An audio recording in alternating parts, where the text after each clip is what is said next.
വിശ്വാസത്തിന്റെയും ഭക്തി നൈർമല്യത്തിന്റെയും നിറദീപമായ ആറ്റുകാൽ ഭഗവതി ക്ഷേത്രം ലോകചരിത്രത്തിൽ ഏറ്റവും കൂടുതൽ സ്ത്രീകൾ പങ്കെടുക്കുന്ന പൊങ്കാല മഹോത്സവം എന്ന് പേരുകേട്ട പുണ്യസ്ഥലം. നാരായണി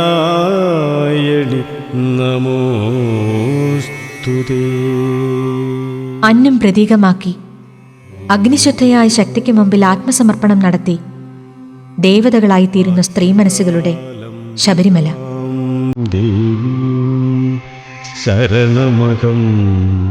ആറ്റുകാൽ ഭഗവതി ആറ്റുകാൽ അമ്പലത്തെക്കുറിച്ചുള്ള പ്രത്യേക പരിപാടി മാർച്ച് 4-5 തീയതികളിൽ ആനന്ദ് TV